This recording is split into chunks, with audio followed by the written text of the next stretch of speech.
好，我们讲到双普会，现在很多人很期待，想知道里面到底会卖些什么内容。好，不管怎么样，他们会开联合记者会，这是双方已经先讲出来的。克里姆林宫这边讲啊，说，他们是在台湾时间16号清晨3点半在阿拉斯加登场，白宫也证实了会举行一个联合记者会。好，据说呢，两边的代表团会按照一种5+5的模式来进行会谈，但是有人就开始跟他讲啦，说，会不会失败率也是有的啊？川普的看法是这样，他觉得就刚跟下西洋棋比赛一样嘛，第一场会决定第二场，他觉得场面还是有1/4不成功的几率啦，但他觉得是在为下一场来做准备。但是这一次两个人的会面呢，大家就在说，如果是 one on one， 也就是2个人而已啊，没有旁边的人，很多人都这样很担心啊。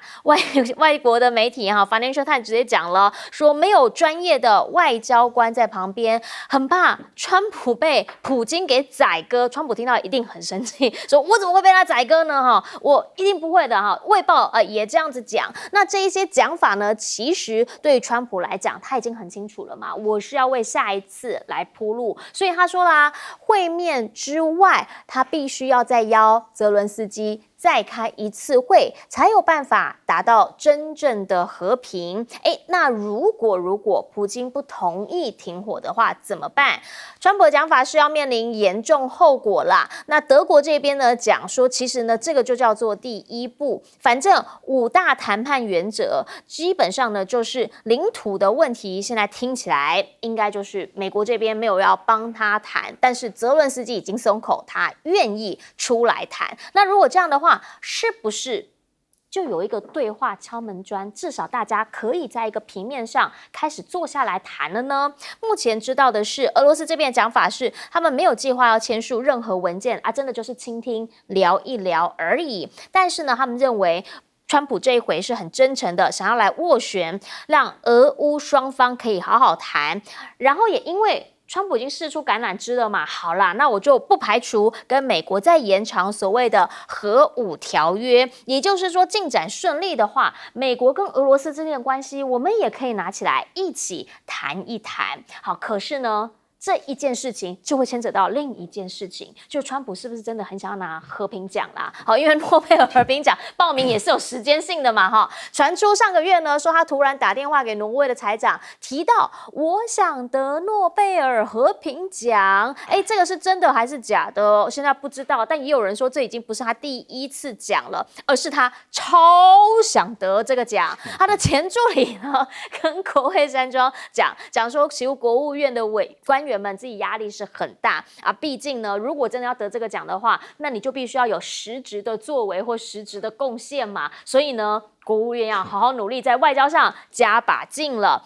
英国媒体说啦，反正这一切面子有关啦，就是呢要有这样子的一个画面给大家看到。那川普呢就想要借由这一次的会面来提升他自己的形象，他很会谈判，他是大师 master。 好，回过头请教一下亮哥，您怎么样来看两位要见面了？现在不是只有见面，因为很多人预期如果出来有个联合记者会，会不会有什么其他的签署？他们说不会签署，但是会一起出来开这个联合记者会。我觉得他这个第一阶段大概要处理的就是停战啊，就是乌克兰要撤军，然后俄罗斯就地停火啊。可是也必须要联动到第二阶段了。那第二阶段大概就会邀请泽伦斯基参加了，那就是叫做 land swapping 啊，叫土地交换啊。是。那这里面有个困难的地方啦，就是俄罗斯坚持的所谓乌克兰撤军啊，是退出行政区，比如说顿内茨克，俄罗斯实际上只占领了70%，那他要求乌克兰要100%从行政区的边界退出，这个乌克兰会愿意吗？这个我真的不知道啊。可是这个是俄罗斯的方案啊，那川普会接受吗？那当然也牵涉到川普接下来去对乌克兰施压，乌克兰愿意接受的程度啊。那另外你也要给乌克兰一点下台阶啊，不然第二阶段泽伦斯基怎么来啊？就是说，所谓土地交换，那俄罗斯要给乌克兰什么啊？所以，如果俄罗斯只是说，不然哈尔科夫啊、苏梅这2个地方我们都撤啊，你认为乌克兰能接受吗？比如说你扎波罗热也不撤，然后赫尔松也不撤，那这有可能吗？可是我认为川普的决心很大啦，是，不然不会拉到阿拉斯加见面啦。他就是希望阿拉斯加高峰会写进美国历史嘛，然后从此带来了一系列的停战，还有和平的交易嘛。他当然是希望这样嘛，那进而就拿到诺贝尔和平奖嘛。有剧本的啦。不，因为他打电话给那个挪威的财政部长，就是 Stoltenberg，以前他北约的秘书长啊，好朋友啦。那因为诺贝尔和平奖是在挪威颁发的嘛，那目前他已经有柬埔寨、巴基斯坦、以色列要推荐他啊。俄乌战争如果真的能够停火，我认为拿诺贝尔和平奖合理啦，合理啦，不够。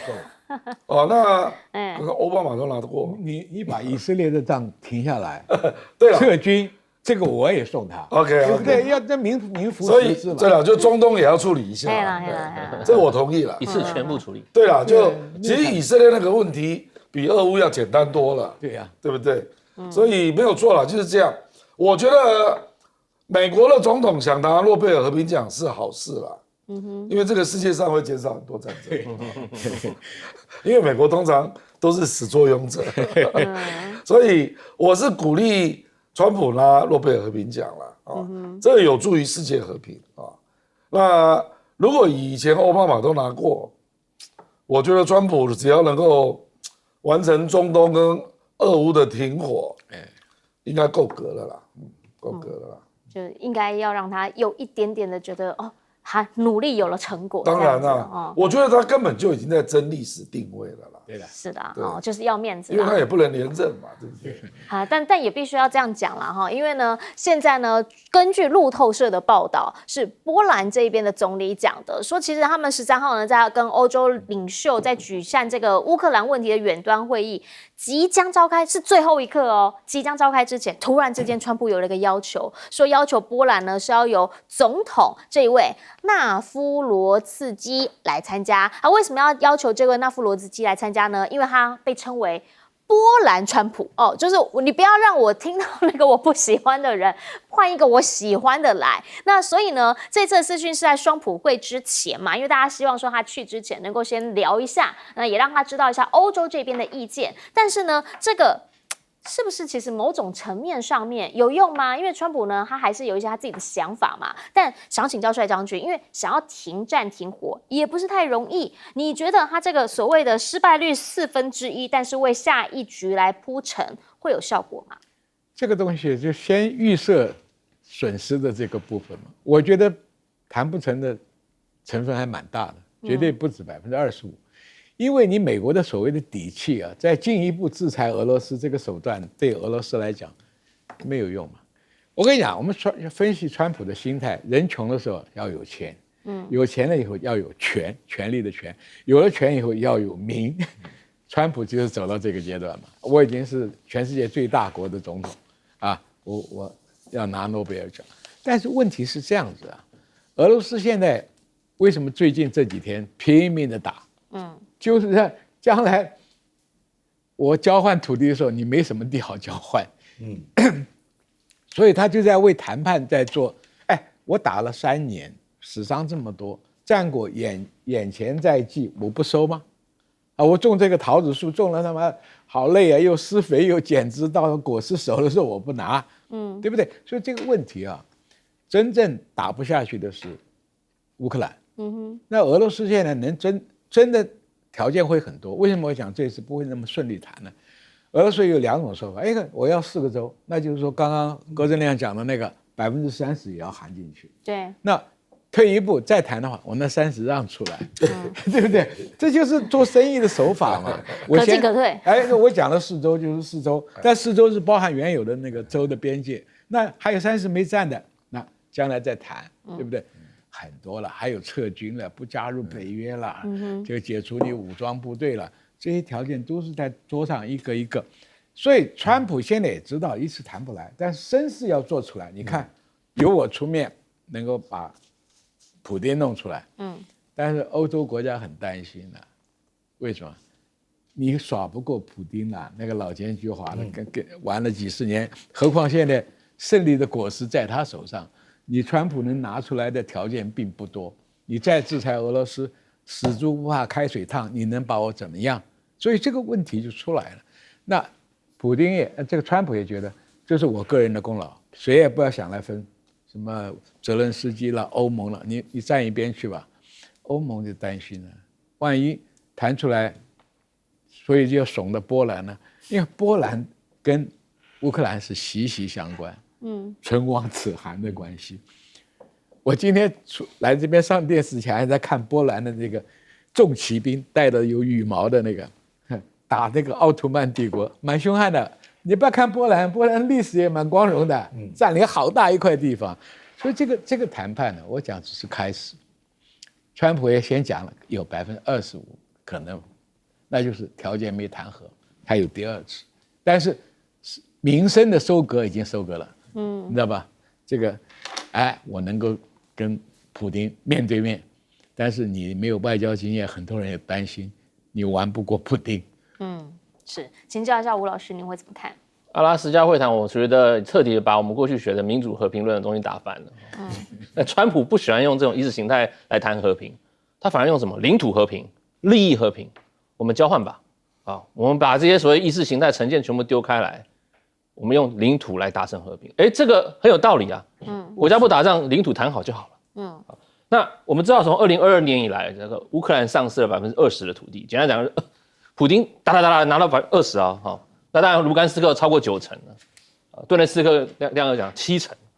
当然，最重要还有扎波罗热跟赫尔松，扎波罗热有核电厂，然后赫尔松呢是非常重要，控制第内伯河跟稳固我们讲克里米亚的一个非常重要的州，它战略要地跟土地它都占好，准备来等你来谈判。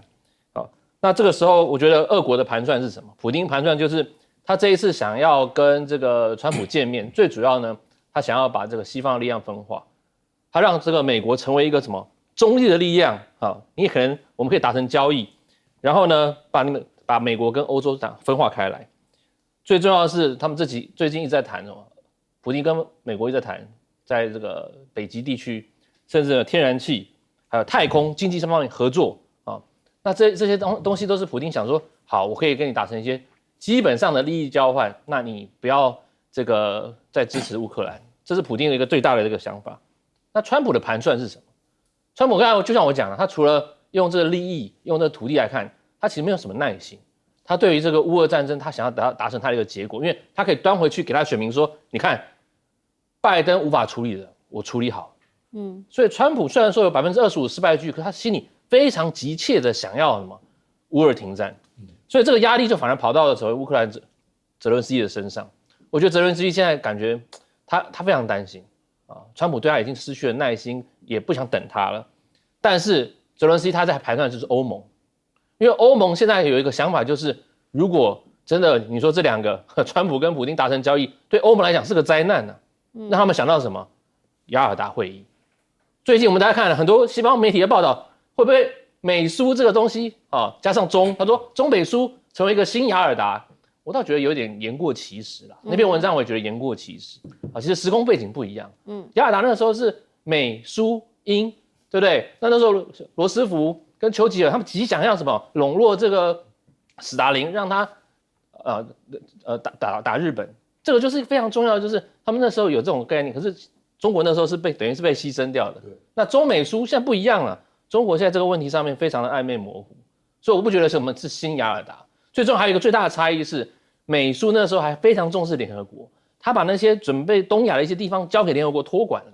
问题是现在的联合国没有什么功能呢，所以我觉得用这个现在这个美苏的这个比喻在这个阿拉斯加会谈比喻这个新雅尔达，我觉得是太过了那中国其实还不太承认。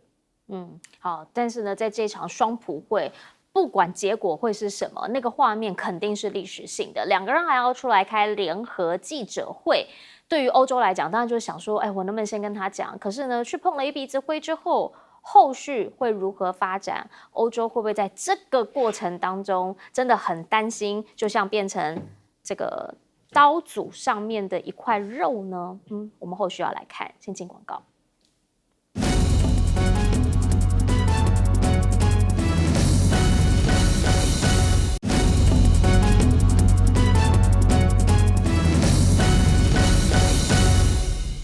好，我们讲到美中之间在处理关税的时候，美国想要找更多的朋友了。这个呢是传出的讯息，彭博的报道说，贝森特隔空喊话啦，希望欧洲国家是不是呢？考虑一下嘛，支持对购买俄罗斯能源的国家要加征更高关税。然后这一件事情呢，他觉得应该可以。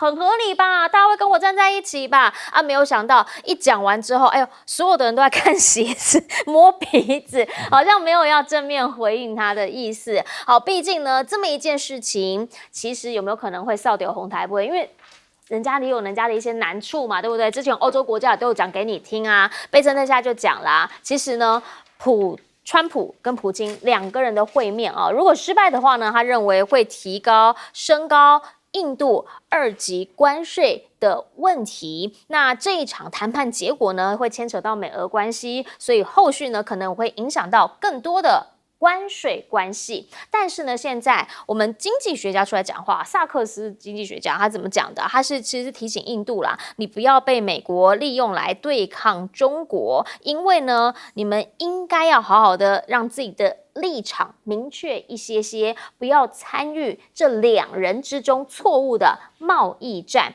毕竟啦，现在看起来印度它真的就是两边有所这个左右的一些摇晃。你看看现在呢，中印关系是快速升温。以往王毅你要听到他在过去这个印度这边做访问是3年多来的第一次，现在去访问了，要谈的就是边境的经贸合作议题。以往也有所谓的直航，2020中断了，现在时隔5年后，也就在这个时间点，开始又双边又通了起来。所以呢，这一些你能说真的不是讯号吗？他们自己的假杠姐话其实讲得很直白，来听听看。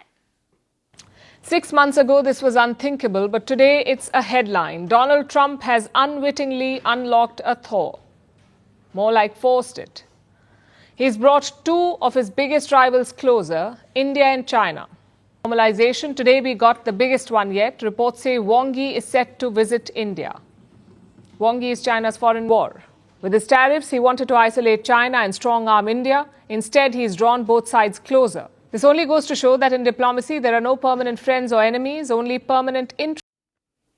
好，没有永远的朋友，也没有永远的敌人。中方这一回呢，也要开始来在地狱上头做一些索伊亚的事件啊，什么中检泰检先前不是在打嘛，然后现在呢，他们3国的外长在云南这边一起喝茶，王毅就直接讲了，冤家宜解不宜结啊，希望呢大家可以好好的谈，坦诚的沟通，让彼此之间能够好来好去。其实呢，对于中方来说，当然这也比较好，毕竟呢，他们现在有一些事情正在进行当中。来看看黄海呢，现在南部连续9天的实弹射击，那这个期间呢，已经公布船只禁止驶入。他们目前在准备的是93阅兵，93的彩排也正在进行当中。天安门广场呢，下个星期说要暂停开放4天，周末还会进行交管，甚至有部分的地铁车站都是封闭的。但是对比的是什么？就是这边呢有他们事情正在做，那对比的就是美国，它持续的有在跟菲律宾互动。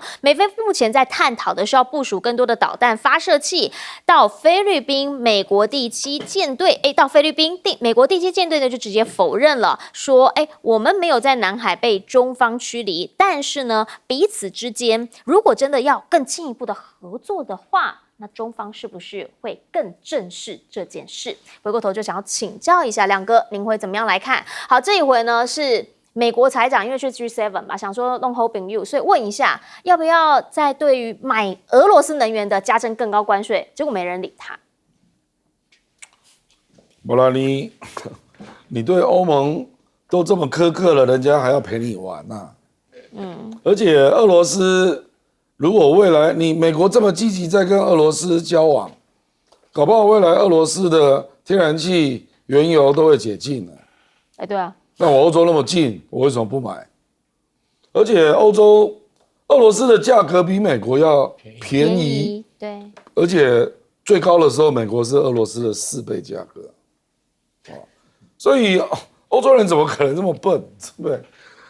坦白说了，欧洲人连美国是不是这个政策会一路推，会推多久都怀疑了。你就变来变去嘛。我觉得中国大陆跟印度也有点类似啦。中国大陆也不是敞开胸怀就要来跟印度交往啊。就大家都在做姿势啊，尔虞我诈。我怎么知道你印度什么时候又被川普招回去了，对不对？就是川普现在跟印度不太好。现在事实上有很多国家都用拒买美国武器来表态嘛。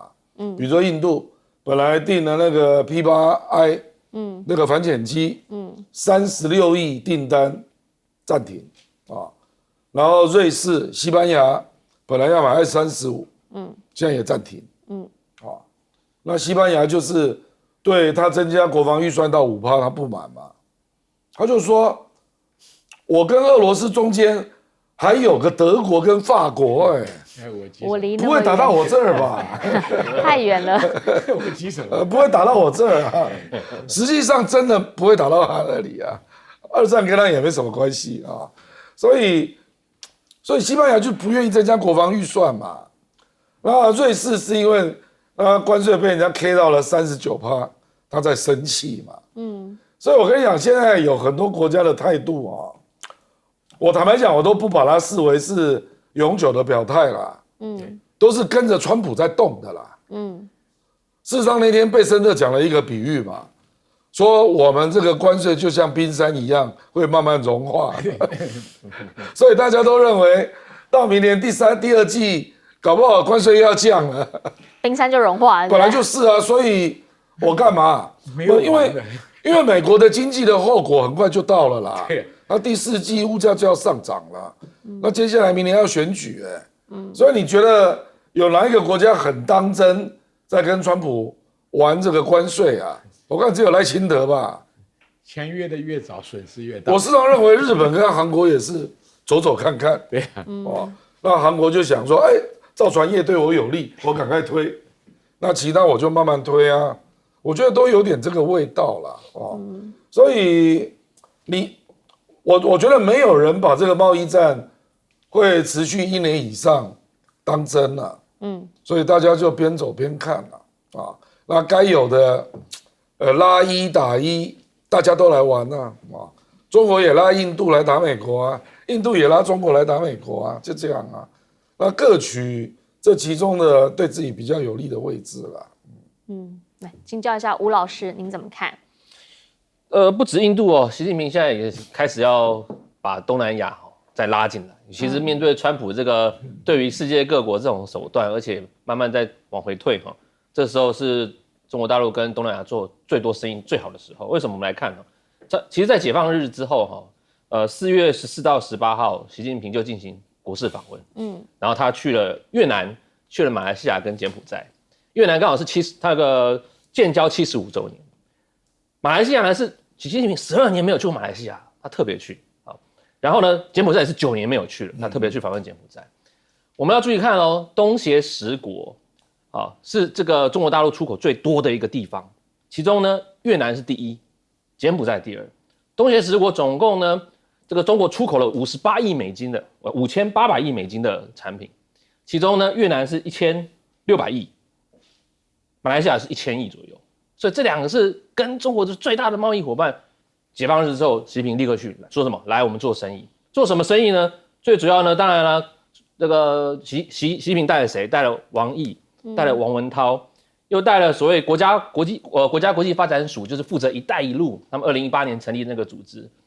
那时候的署长是罗兆辉，他卸任前，那到了越南就谈什么？盖铁路，所以他们就决定从这个海防到河内那条铁路要开始完成。之外呢，他又推了许多深化的，比方说港口的建设啊，重大基础建设，终于达成了许多的同意。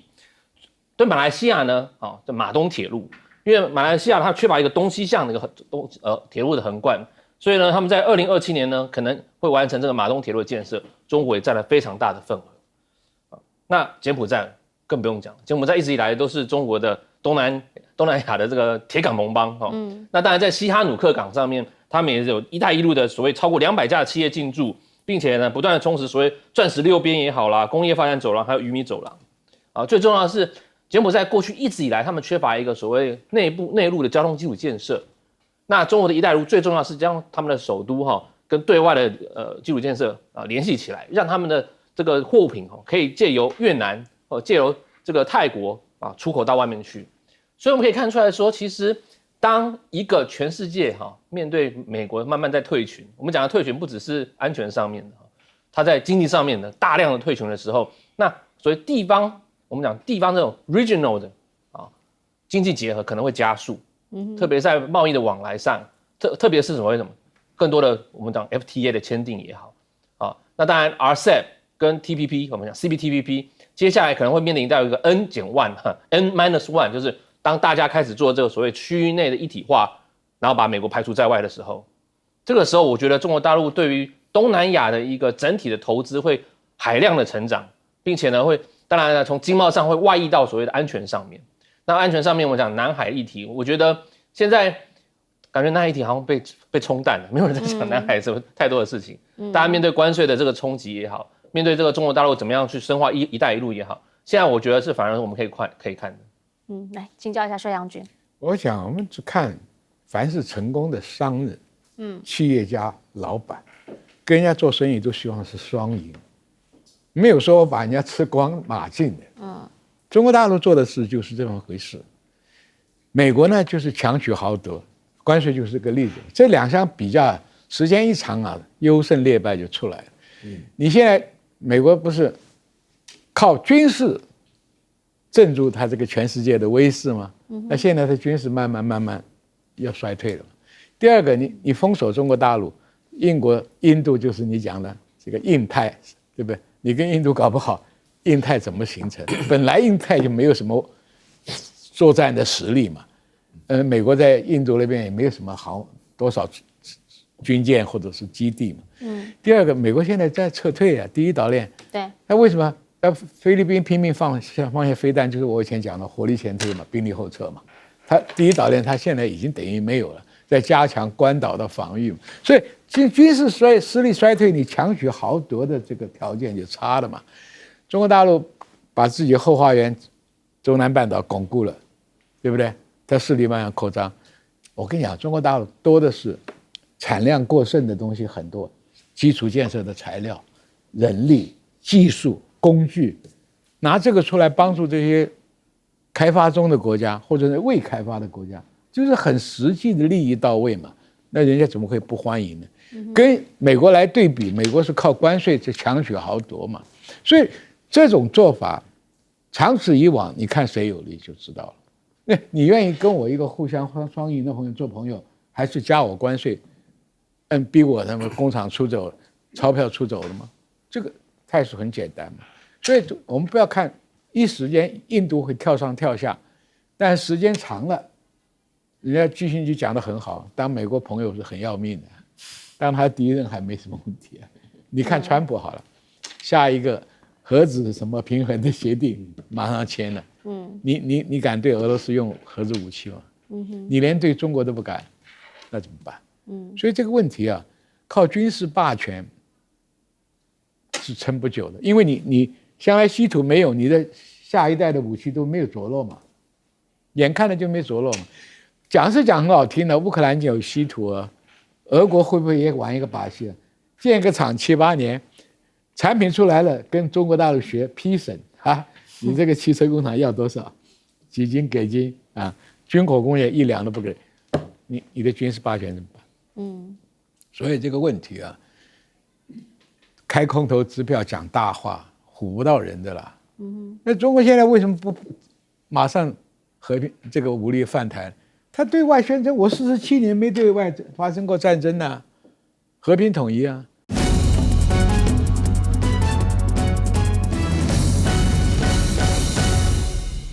大家晚安，我是陈燕莹，欢迎来到新闻大白话。接下来这一小时国内外大小事，要用您听得懂的话说给您听。现在介绍这一小时来宾，首先要介绍是退役中将尚焕明将军。主持人好，各位观众大家好。还有耶鲁政治学博士郭正亮，大家平安。以及政大外交系教授吴崇恒老师。燕莹好，大家好。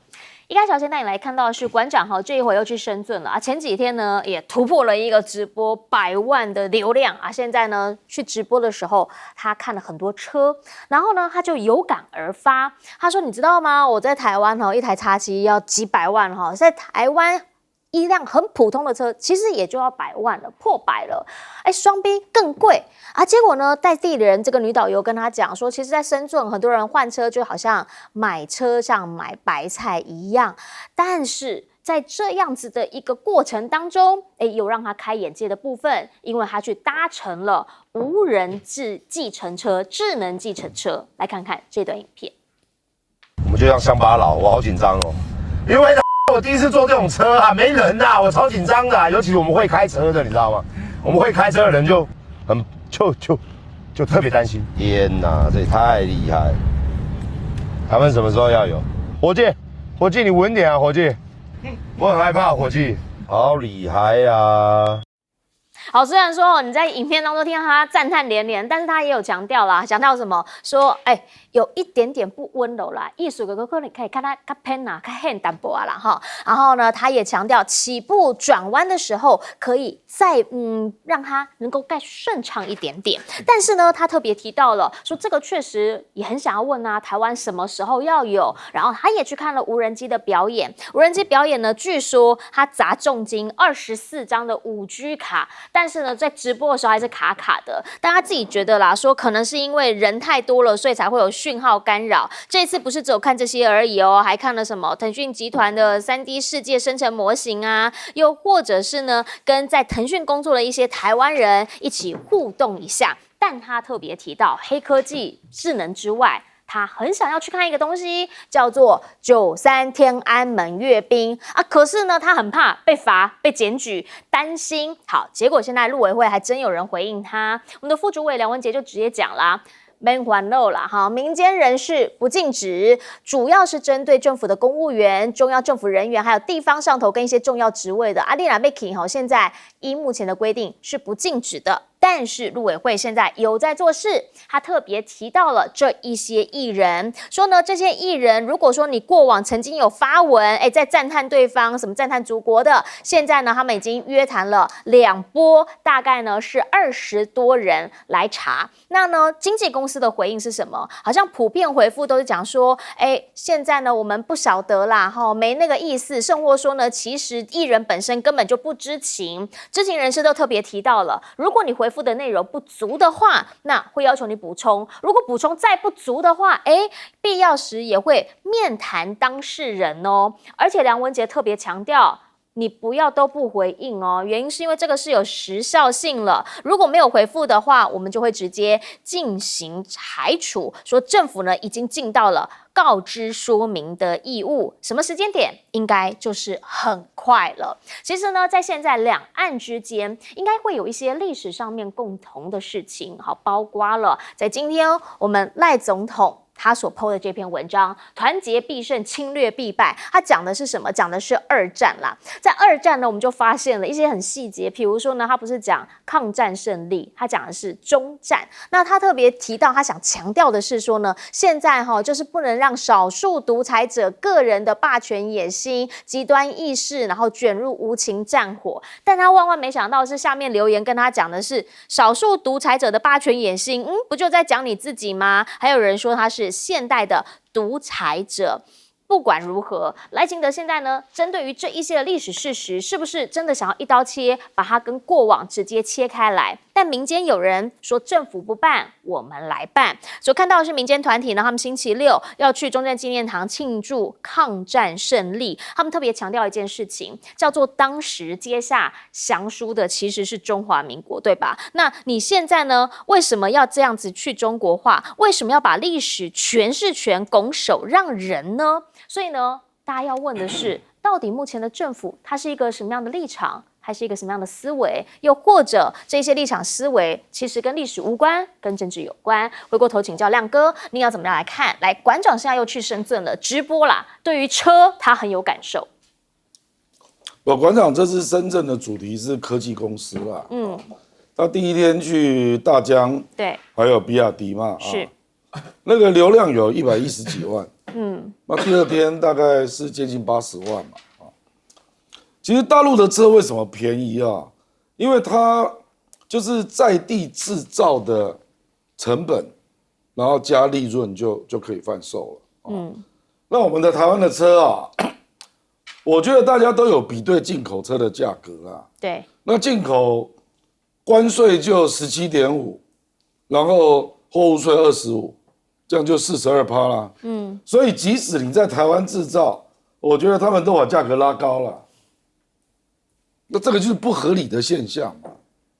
就是你如果有一些零组件是在台湾弄的哈，对，那照理讲应该在台湾制造、台湾组装。应该会比进口车要便宜才对啊，可是我觉得在台湾给人家感觉就是差别不大，可是因为大陆的汽车，尤其是电动车啦，它已经发展到一定程度，各个级别的车其实都有啊，那往往你就会看到全配一个蛮像样的中上阶的车，人民币只有10几万，那就非常便宜啦，就是这样啊，所以。因为馆长在台湾买过8部 B 的车了，这么多部，这个他的内幕哈，好，他内幕，因为他有公司嘛，所以他前后总共买过8部这样，所以他当然会惊叹大陆怎么会便宜成这样啊，而且有很多大陆那个只要是就是中上级以上的车，其实已经跟双 B 很接近了啦。我说实在，因为我有去比亚迪。我也有看到，而且介绍我那个女生啊，她就说我就自己开这种休旅车啊，那个车大概就是20万左右，就蛮豪华的啦，那这个无人的这种驾驶，这个其实美国也有啦，美国就是特斯拉叫 Waymo 嘛，这个在加州、纽约都有啊，不过蛮贵的。他那个车有特别设计过这个事实上，在特定，因为我们台湾到处都有摩托车啦，对，所以真的开起来会比较麻烦。那你如果是在比较空旷的地区，比如说竹科，有可能做安排那我们台湾都没有了，基本上是这样那这个我觉得梁文杰处理演艺人员一定会碰到一个严重问题啦，因为演艺人员在微博留言很多都是经纪公司弄的啦，那搞不好演艺人员本人不知道或者是演艺人员就是看大家都在转贴嘛，然后他就跟着转贴他就怕漏了，因为大陆有一些人会去查谁没有贴，你知道吗？所以坦白讲，这个叫寄人篱下啦。你怎么做人所以我倒要看看陆委会怎么罚了。标准是什么？他怎么去区分啊？是这个就是因为你有这个行为，我就必罚嘛？是，还要去查你的动机那本来他有锁定几位嘛？比如说欧阳娜娜啦那现在事实上这种贴出类似的。非常多了，非常的多了那也不一定跟台湾有关所以我不知道陆委会的罚则是怎么去定因为前一阵子我们又说，好像陆委会在726民进党大败之后，有意要对国安17条做缓和的处理嘛，我的感觉是，好像集中对象是要处理公务员。演艺人员又不是公务员，那你要罚吗？坦白讲，你生活在那边，你总会讲讲对方的语言吧？我觉得就有这种问题啦。是，来请教将军。这个演艺人员是赚大陆的钱，那跟台商有什么两样的？有什么好罚的？对不对？你至于禁止公务员，你说啊，那因为你在仇视对方。我告诉你，还要什么禁止退将，退将才不会去了。为什么？93这个军人结束，我们国军我们父兄打的，死了267个将军呢，7个上将啊，我们死伤了国军300多万人呢。今天我们自己国家不办，人家办，你要谴责，应该谴责对方啊，应该自己扩大庆祝啊，对不对？而且最莫名其妙，什么叫终战啊？我告诉你，波茨坦宣言里面，日本天皇公开讲的是无条件投降，听到啊？无条件，连谈都没得谈。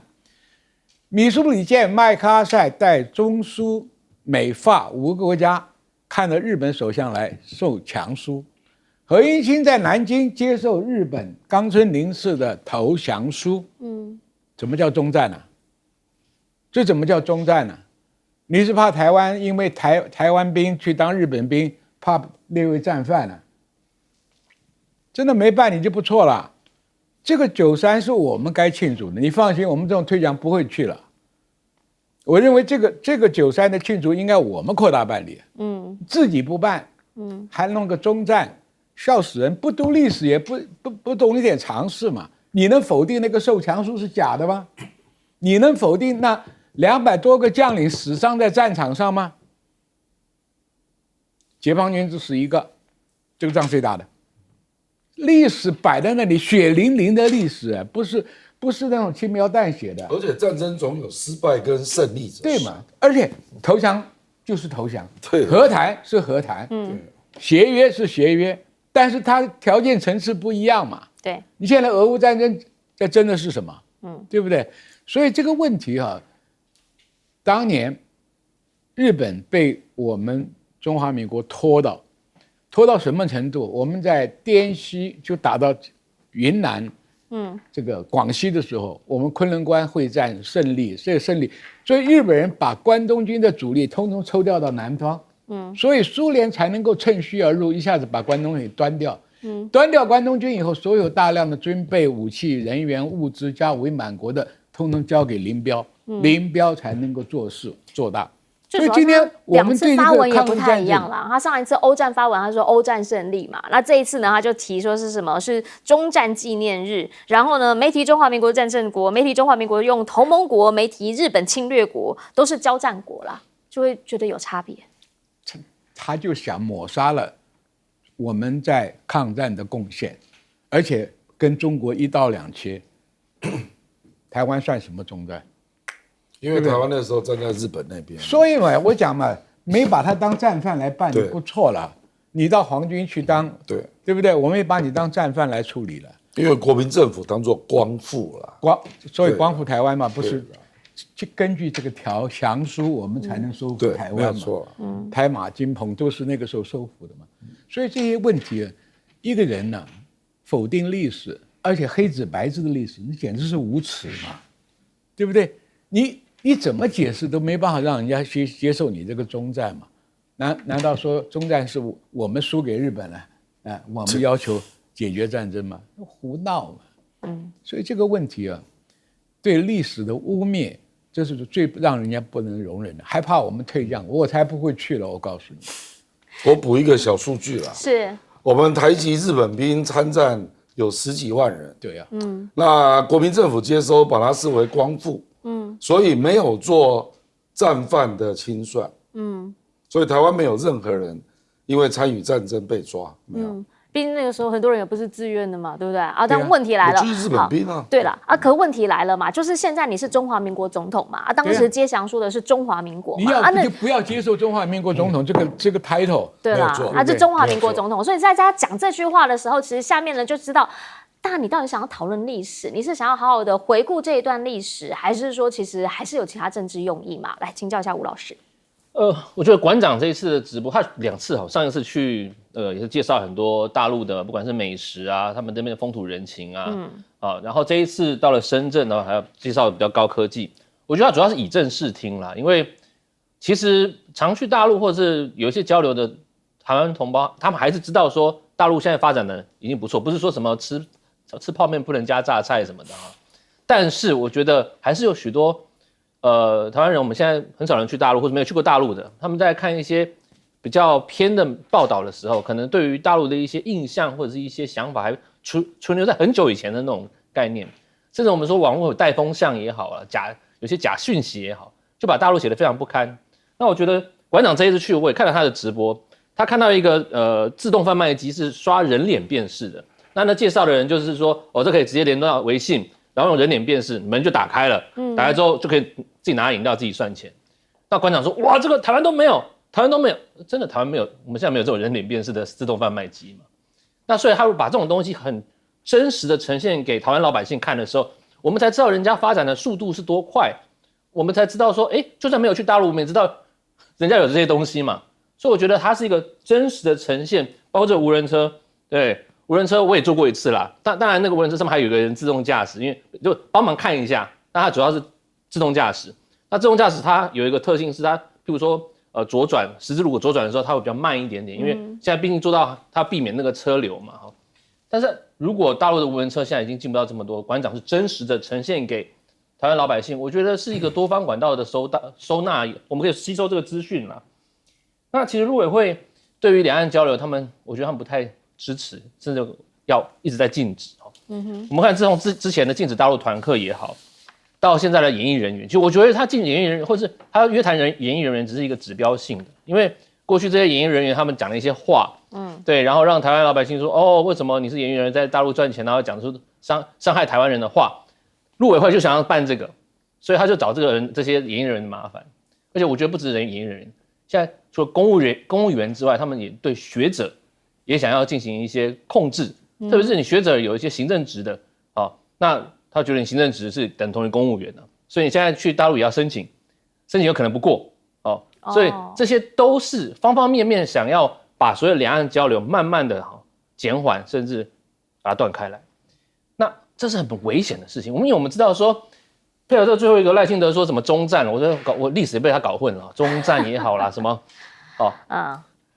如果你要避免战争，交流对话还是一个非常重要的。你除了你要威吓，你要用那种秀肌肉棒子之外，如果你完全不交流，完全不对话，完全不往来，你怎么知道讯息的真假？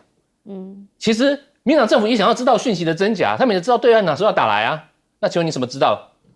靠美国人给你吗？